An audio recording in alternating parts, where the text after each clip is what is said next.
It's bright morning outside, but I want to take you to the last moments every night before I sleep. I close my eyes and I see faces in front of me. The first face that comes is of this little girl. I shall call her Malika. I had taken her to the hospital dispensary because she had fallen in the after school and she had a very, very small cut.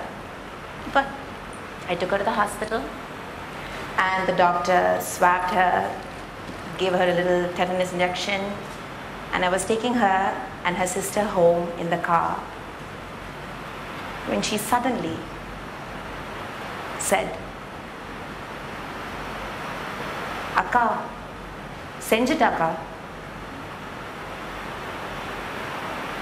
She said, "He did it." That's all she could say for 5 minutes. He did it. He did it. And her sister too. What clenched their heart, what stopped their mouth from saying even the word of what it was that he did, who did, to whom, was fear. I can see her eyes, big, dark, filled with fear.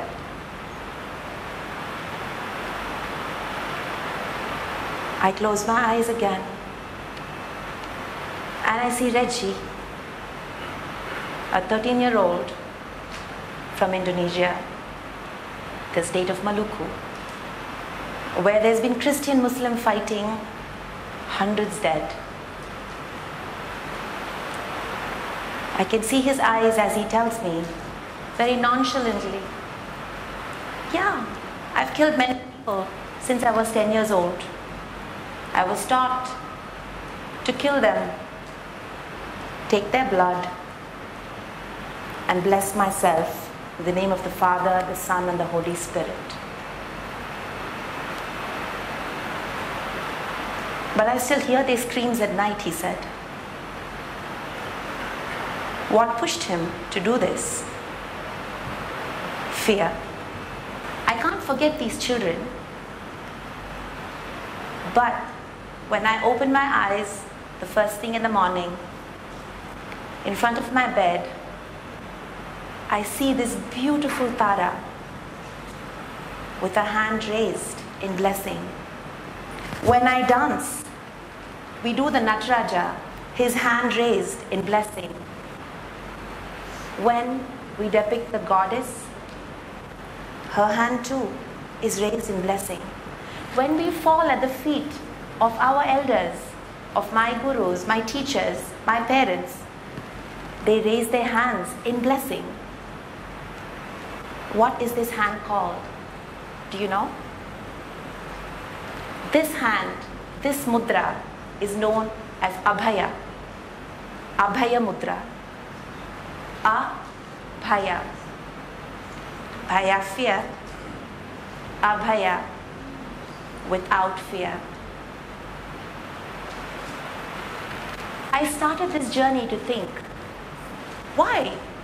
When I fall at the feet of my mom or my teacher, when my sister fell at the feet of all these people who came for a wedding, they weren't telling her to be without fear. They were wishing her health, happiness, many children, fertility, long life for a husband, all that. Fear didn't come into it. So why is this hand? Why is it called Abhaya? There should be different mudras, right? For different blessings. Why? Because to achieve happiness, to have a long life, to have prosperity, to be successful, to raise beautiful children, we need to transcend fear. Fear limits us endlessly. Fear constricts us. And this I have seen in my work time and again. 30 countries, 5 continents, innumerable numbers of communities I've worked with, street children, sex workers, landmine victims, victims of religious violence, victims of the tsunami, of the earthquakes that have followed. Fear has many layers. The first layer is obvious. Fear for physical safety, from thieves, from rapists, from conflict, and all that. But you look at Mallika, you look at Reggie, you look at all those boys I work with when it comes to substance abuse. It is not fear of physical safety. That fear is subsumed by their fear of not belonging. Mallika kept her mouth shut because she knew her mother would throw her out. She wouldn't belong anymore. Reggie kept his mouth shut and did what his priest told him to do, because otherwise he would be out. All these boys who want to belong to these communities of real men do what they do because they want to belong. But beyond that, there is another fear. I promise you the next story is funny, okay? I won't cry anymore. It's a story that I've never told, and you have to promise not to laugh, okay? It's the first time I'm saying it in public. So, I was posted in Nias, east of, it's an island east of the main Sumatra island of Indonesia, in a beautiful, beautiful place called Hilinawale Mazinge. Just as Anuradha mentioned about architecture just now, the architecture there has to be seen to be believed. That village escaped the earthquake, or the effects of the earthquake, because their houses are trunks of trees balanced on stones with planking interlaced above. So when the earthquake came, the houses moved, swayed, but nothing fell. It is really, truly an amazing phenomenon. But when I landed there, I wasn't thinking of that. I wasn't looking at the beauty. All I was thinking of was my bladder. I needed a bathroom, and really quickly. So I was like, excuse me, where is the bathroom? The nice Bharatanatyam step. And so they took me to this really nice bathroom they'd constructed for all the outsiders who come and, who are helping out in the village, reconstructing and everything. I went in, I had my moment of epiphany. I stood up, and my hair got stuck to the roof. My hair is like coconut fiber, and the roof was coconut fiber. So, like to like, I was stuck with my pants around my ankles and my head stuck to the roof.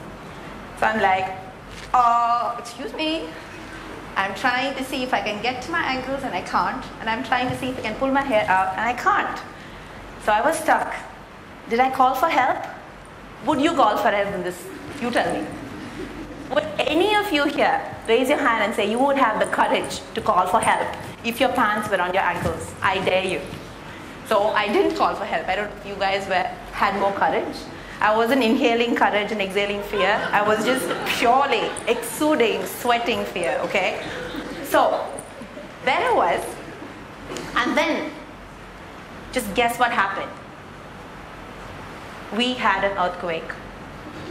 The whole building started to move. First I thought it was me shaking it, but the whole building started to move.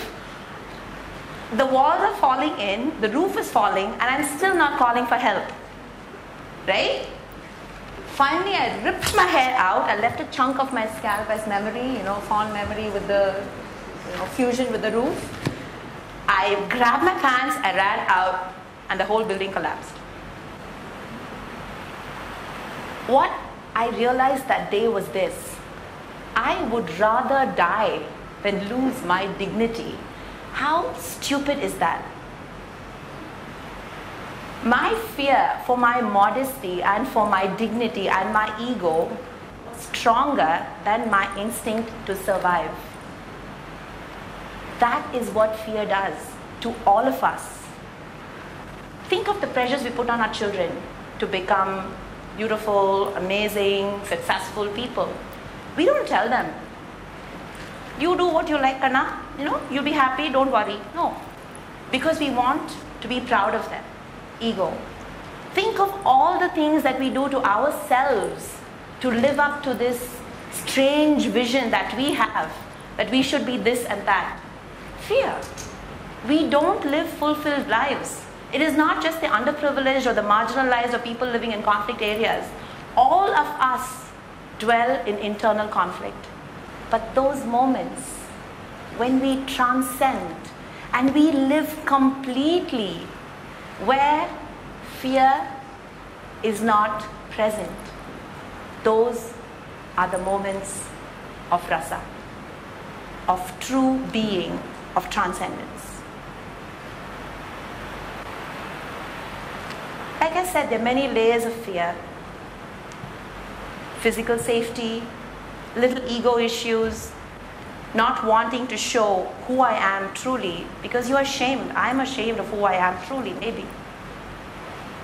More than that, there is one huge fear that hovers over us, especially as we get older. Fear of change, fear of impermanence, fear of death. It has small and large consequences, this fear of change. It makes us cling to jobs or roles or relationships that have no meaning, that have moved on. And it makes us worry about the future. We get Botox, anti-wrinkle, bleaching, all the things that we do to ourselves to make ourselves look younger. I have a lot of white hair and I'm really proud of it. I'm like, yes, finally I'll get some respect in this country. Thank you. So I'm telling you guys, cherish it. As you get more white hair, more respect. It's a good thing. But we fight it. And that's when I had my mom. She taught me how to live. And she taught me to face my fear of death. She was diagnosed with cancer 2 years ago. And I stopped everything and I went home. I had some friends asking me, even she herself said, don't give up your life to come and sit at home. I told her, are you mad? Every day with her was learning. She faced her fear. Even at 75, 74, it's not easy when someone tells you you have a year left, or 6 months left, or 3 months left. It is never easy, whatever age. Fear of the unknown. But she faced it so beautifully, I cannot tell you. She talked about it. That is the biggest gift. She talked about it with me, so I could participate in that discussion, learn what it is like. I can't tell you the grace and the dignity with which she opened up old wounds, finished, let go of things, enjoyed small pleasures of eating a kind of burnt gulab jamun that I would make for her, or when her grandchildren would come and visit. She cherished those days. It was amazing. The last 3 days of her life, we had floods in Chennai. Though we had a house, we had a car, we had people around us, normally nobody could come. But that was it. That was the last lesson I had to learn with her. You don't take anything with you. It's what you leave behind that counts. Cliched, but true. True, true, true. Being a dancer, the way I processed my fears, especially of losing my mother, was through dance. And I can tell you this is what I will leave you with. 3 things that our traditional art forms have that we should be learning and drawing from. First thing, empathy.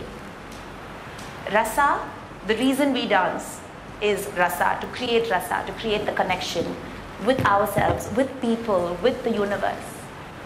Rasa is the core of every Indian traditional classical dance form, and music, and sculpture. Empathy. Come and give me a kiss, Krishna. Come and give me a kiss, please. Hey, come, come, come. When I try and interpret that piece, I am creating the image of a child that I love. But that child that I love is every child out there. A little beggar child on the road, my nieces and nephews, kids that I don't know in an airport.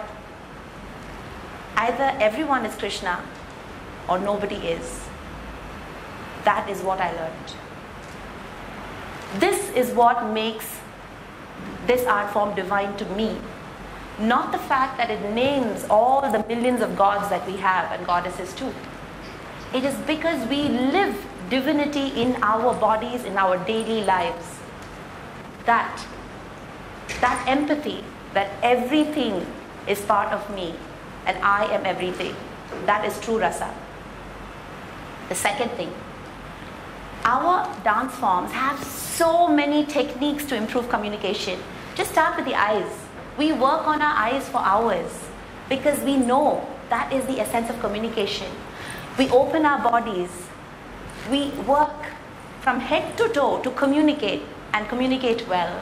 That dance taught me. The third and the most important thing, the core of my path is this. I am the one that is seeking, right? But in dance, I also have to incarnate that which is being sought. Where is divine outside us? It is within. And in dance, we learn that. If I have to perform a piece of Devi, of Shiva, of even of the rain, I have to be the rain. I have to be the goddess. And I am also the one who is lost. I am the question. I am the answer too. These are precious, precious, precious information that we gather. And this is what I apply in not just my life to seek knowledge, but also in the workshops that I run. Those spaces I try to infuse with that positivity. Yes, there is suffering, but drop the fear. Just open your heart. The young lady that introduced me mentioned that inhale courage, exhale fear. I would change that. The antidote to fear is not courage. It's love. We clench our hands in when we are fearful. We build barriers when we are fearful. We want to hide when we are fearful. We make walls.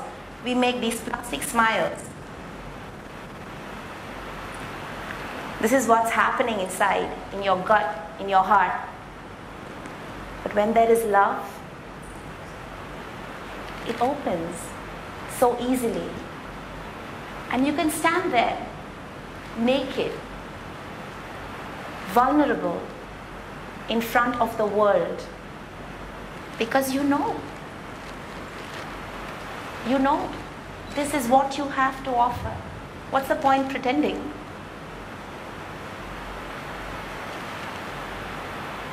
The goddess raises one palm in Abhaya. She also has another hand, Varada, the hand that gives. If your heart can open and be without fear, automatically we can give without holding back. Giving from the bottom of your heart, empathy, love, not giving things, giving yourself is the biggest gift this universe can ask of you. Let us learn to be vulnerable, to be naked, to be loving, to give all that we have. And when we do that, we get the greatest gift of all. Happiness, contentment, peace, love. Thank you very much.